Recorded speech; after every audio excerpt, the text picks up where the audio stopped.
Toronto, la ciudad más grande de Canadá, es conocida por su diversidad y apertura. Sus calles rebosan de vida, de música y de banderas arcoíris que ondean con orgullo durante el mes del orgullo. Sin embargo, entre esos colores vibrantes y sonrisas confiadas, se escondía un secreto oscuro. Un hombre mayor, amable, con cabello canoso y una sonrisa amigable, trabajaba como jardinero en los barrios residenciales más tranquilos. Nadie podía sospechar que detrás de sus manos cubiertas de tierra y su afición por las flores, se escondía uno de los asesinos en serie más aterradores de la historia reciente de Canadá. Hoy te contaré la historia completa de Bruce McArthur, una historia que no solo expone la mente retorcida de un depredador, sino que también revela las grietas profundas de una sociedad que, en su afán por verse inclusiva y segura, pasó por alto las señales de alarma durante años. Bruce McArthur nació el 8 de octubre de 1951 en Lindsay, Ontario. Creció en una granja en las afueras de Argyle,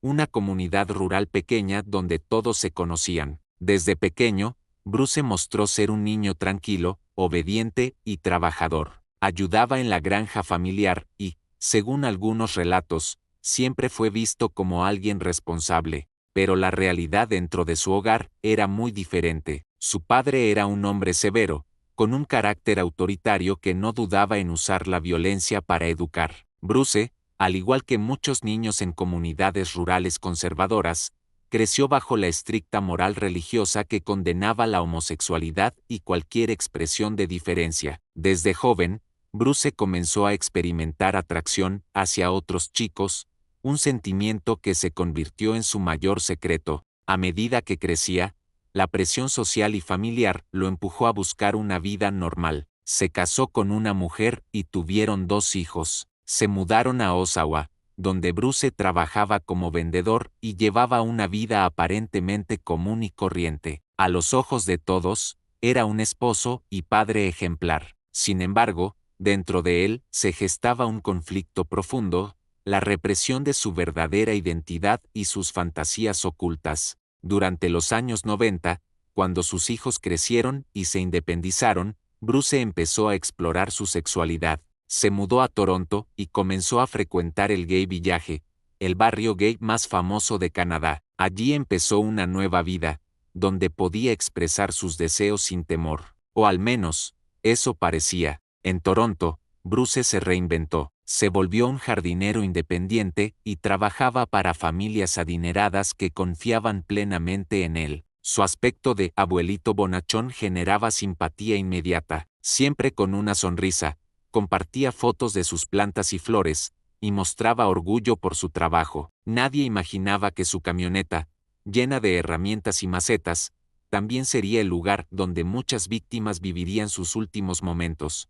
A medida que Bruce se adentraba más en la comunidad LGBTQ+, fue construyendo una reputación como alguien servicial, dispuesto a ayudar y con una vida social activa. Pero tras esas apariencias, sus impulsos se volvían cada vez más oscuros. La policía empezó a notar la desaparición de varios hombres gays, especialmente hombres racializados o inmigrantes. Entre 2010 y 2017, al menos 8 hombres desaparecieron misteriosamente. Muchos compartían perfiles similares, hombres solteros, de mediana edad, a menudo con conexiones limitadas a sus familias, lo que hacía que su desaparición pasara desapercibida. Bruce aprovechaba esta vulnerabilidad, los contactaba en aplicaciones de citas, los invitaba a encuentros y, poco a poco, fue perfeccionando su modus operandi. La comunidad gay de Toronto empezó a notar un patrón alarmante. Hombres desaparecían sin dejar rastro,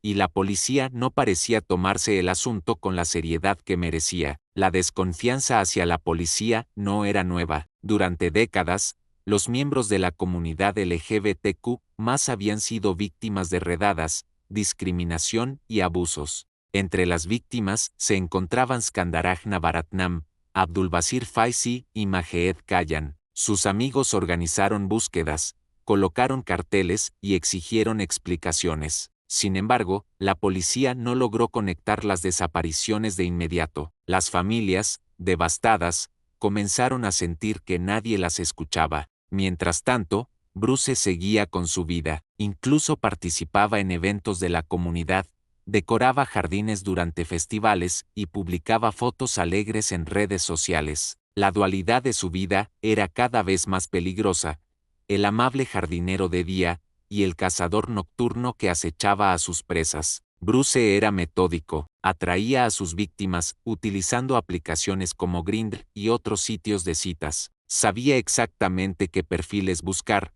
hombres que no tuvieran fuertes lazos familiares, que confiaran en su simpatía y que aceptaran verse en lugares privados. Cuando las víctimas llegaban a su apartamento, Bruce las drogaba o sometía físicamente. Usaba cuerdas, esposas y, en ocasiones, bolsas plásticas para asfixiarlas. Tomaba fotos de los cuerpos en posiciones específicas, a menudo vistiendo prendas particulares o rodeados de objetos que para él tenían un significado ritual. Después, desmembraba los cuerpos y los colocaba en macetas grandes, escondiéndolos en propiedades donde trabajaba como jardinero. Estas macetas decoraban hermosos jardines, llenos de flores y arbustos frondosos. Nadie podía imaginar que dentro de esos recipientes se encontraban restos humanos. Durante años, Bruce perfeccionó esta estrategia. La policía tenía pistas, pero faltaba evidencia concreta. Los errores procesales y la falta de recursos destinados al caso hicieron que se prolongara mucho más de lo necesario. Mientras tanto, la comunidad vivía en un estado de terror latente.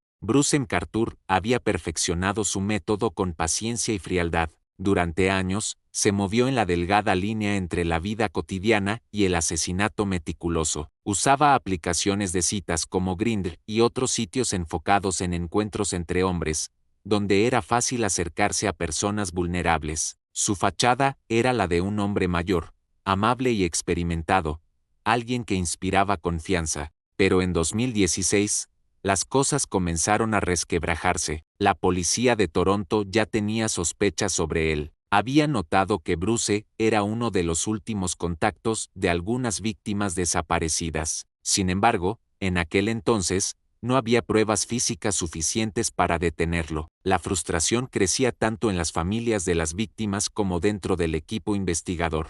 La clave llegó con el caso de Andrew Kinsman, desaparecido en junio de 2017. Kinsman era un hombre muy querido en la comunidad LGBTQ+, a diferencia de otras víctimas. Su desaparición generó ruido inmediato. La policía encontró en la agenda de Kinsman una simple nota: Bruce. Era una pista que, aunque pequeña, abrió una nueva línea de investigación. A partir de ese momento, el equipo de homicidios comenzó a vigilar a McArthur. Instalaron cámaras cerca de su apartamento y monitoreaban sus movimientos. Sabían que era peligroso y que, de confirmarse sus sospechas, cada minuto podría significar una nueva víctima. En enero de 2018, Bruce contactó a otro hombre a través de una aplicación de citas. Este joven, cuyo nombre se mantiene en reserva por seguridad y respeto a su privacidad, accedió a encontrarse con él. Al llegar al apartamento de Bruce,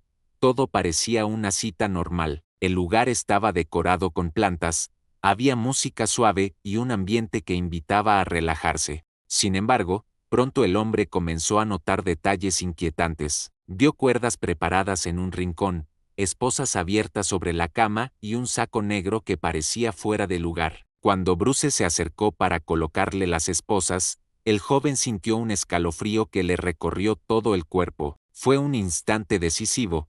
Comprendió que estaba en peligro mortal. El joven actuó rápido. Con una mezcla de instinto y miedo puro, logró zafarse, forcejeó y huyó del apartamento. Corrió por el pasillo, bajó las escaleras a toda velocidad y salió a la calle sin mirar atrás. Cuando llegó a un lugar seguro, llamó a la policía y relató lo ocurrido. Su testimonio fue el empujón final que la policía necesitaba para actuar. Ese mismo día, mientras Bruce estaba fuera, los agentes decidieron ingresar al apartamento para evitar que el jardinero del horror volviera a atrapar a alguien. Cuando entraron, lo que encontraron era peor de lo que habían imaginado. La escena era una mezcla de hogar y cámara de tortura: cuerdas, esposas, bolsas plásticas, objetos sexuales y herramientas de jardinería que no estaban destinadas a las plantas. La policía descubrió además el disco duro del ordenador de Bruce con múltiples fotos de hombres inconscientes o muertos,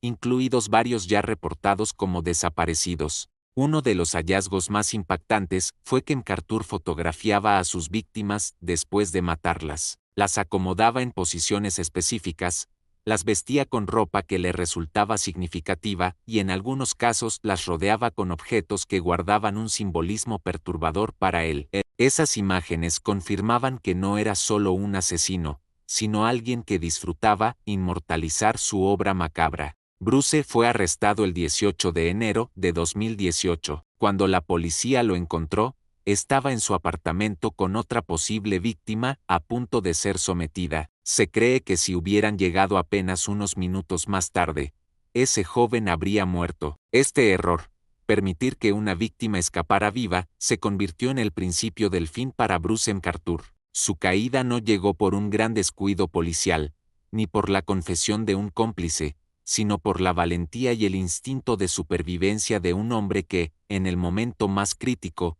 decidió luchar. Después del arresto, el trabajo de los investigadores no hizo más que empezar. La Operación Proyecto Houston y la posterior Proyecto PRISM se transformaron en casos prioritarios, y el departamento entero se volcó a revisar cada jardín, cada propiedad y cada una de las fotos encontradas. Finalmente, la verdad completa sobre el jardinero del horror empezaba a salir a la luz. Bruce MacArthur fue acusado inicialmente de 8 asesinatos en primer grado. Entre las víctimas identificadas se encontraban Skandaraj Navaratnam, Abdulbasir Faizi, Mahed Kayan, Soros Mahmoudi, Dean Lisowick, Selim Esen, Andreu Kinsman, Kirusna Kumar Kanagaratnam. Cada nombre esconde una historia, un sueño interrumpido y una vida llena de aspiraciones. Eran hombres que buscaban amor, conexión o simplemente un espacio seguro para expresarse. Sus desapariciones no solo dejaron un vacío en sus familias,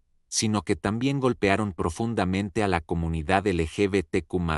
Muchos de ellos eran inmigrantes o refugiados, lo que añade otra capa de vulnerabilidad. Algunos habían huido de sus países buscando un lugar más seguro, solo para encontrarse con un destino fatal en un país que prometía aceptación. Tras el arresto de Bruce MacArthur, el 18 de enero de 2018, Toronto despertó de golpe a una pesadilla que había estado gestándose en silencio durante años. La noticia se esparció por los medios como un incendio. La comunidad LGBTQ+, que ya sospechaba de un depredador en el barrio, sintió una mezcla de alivio, rabia y un dolor profundo. Cuando Bruce fue llevado por primera vez ante la corte, el 19 de enero de 2018, la atmósfera era pesada, casi irrespirable. Reporteros, familiares de víctimas, activistas y curiosos llenaron los pasillos del tribunal. La figura de MacArthur, con su cabello canoso, rostro inexpresivo y movimientos pesados, parecía la de un anciano cualquiera, pero para quienes sabían la verdad,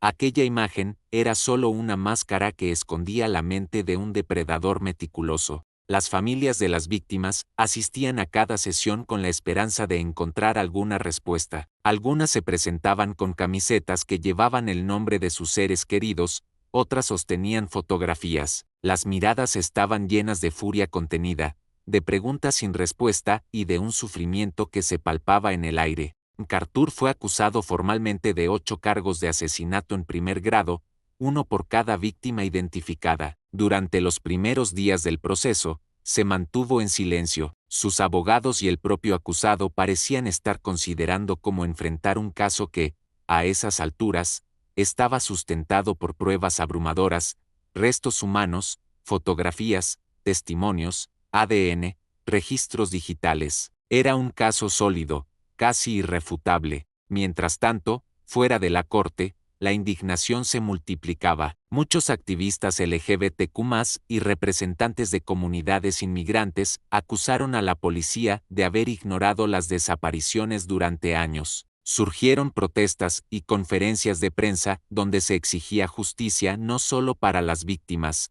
sino también para los futuros desaparecidos y marginados que el sistema ignoraba. En enero de 2019, Un año después de su arresto, Bruce McArthur decidió declararse culpable de los 8 asesinatos. Esta decisión evitó que se llevara a cabo un juicio largo y profundamente doloroso para las familias. Sin embargo, no fue un acto de compasión.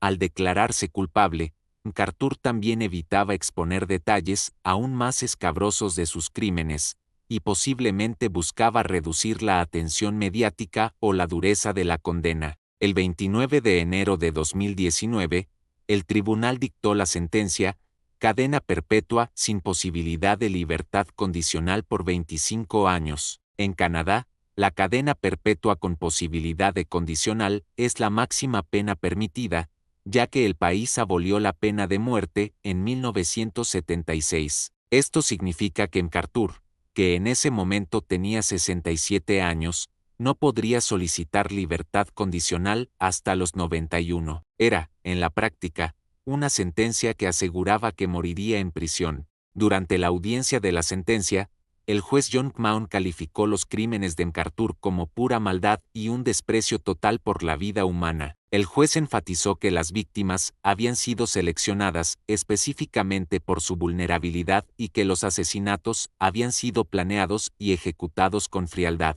Las familias y amigos de las víctimas leyeron declaraciones de impacto emocional que helaron la sala. Hablaron del vacío dejado en sus vidas, de los sueños rotos y de la ansiedad constante que los acompañó durante los años de desaparición. Algunos describieron noches interminables de insomnio, esperando una llamada que nunca llegaba. Otros compartieron cómo la pérdida cambió completamente el rumbo de sus vidas. Un momento especialmente desgarrador fue cuando un amigo cercano de Andrew Kinsman, una de las víctimas más queridas, relató cómo la comunidad había intentado buscarlo desesperadamente. Recordó los carteles pegados por toda la ciudad, las marchas y las vigilias. La voz se le quebró al mencionar que incluso después de encontrar el cuerpo, seguía soñando con él cada noche. Afuera, decenas de personas se congregaron para esperar el veredicto. Hubo lágrimas, abrazos y también gritos de indignación. Muchos se preguntaban cómo era posible que un hombre hubiera matado durante tanto tiempo sin ser detectado. La comunidad LGBTQ+,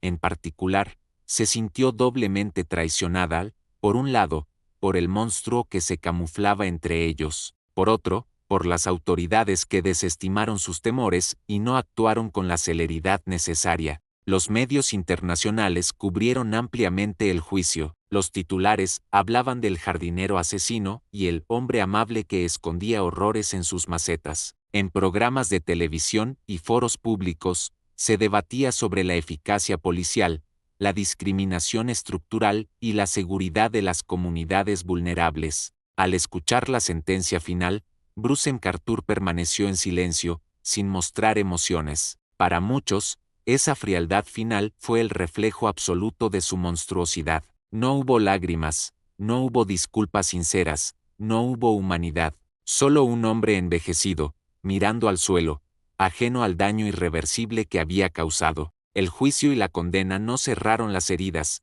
pero sí marcaron el inicio de un largo proceso de duelo y sanación para las familias y para Toronto. El caso de Bruce McArthur dejó claro que las comunidades marginadas necesitan ser escuchadas, protegidas y tratadas con la misma urgencia que cualquier otra. Para la ciudad, el nombre de Bruce McArthur quedaría grabado como un recordatorio sombrío.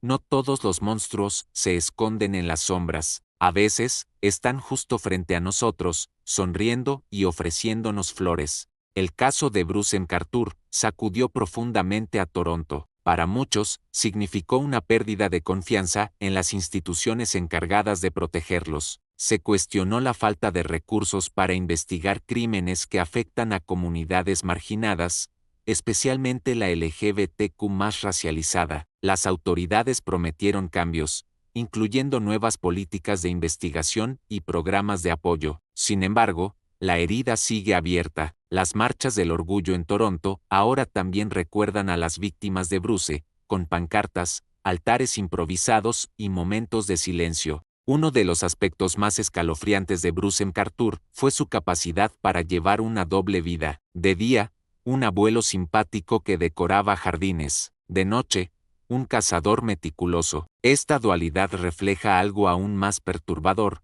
El monstruo no siempre se ve como un monstruo. Vecinos, amigos e incluso clientes describían a Bruce como amable y trabajador. Las redes sociales mostraban fotos de él disfrazado de Santa Claus en centros comerciales, posando alegremente con niños y familias. ¿Cómo reconciliar esa imagen con los horrores que se escondían en su mente y en su apartamento? El caso de Bruce McArthur plantea una inquietante pregunta.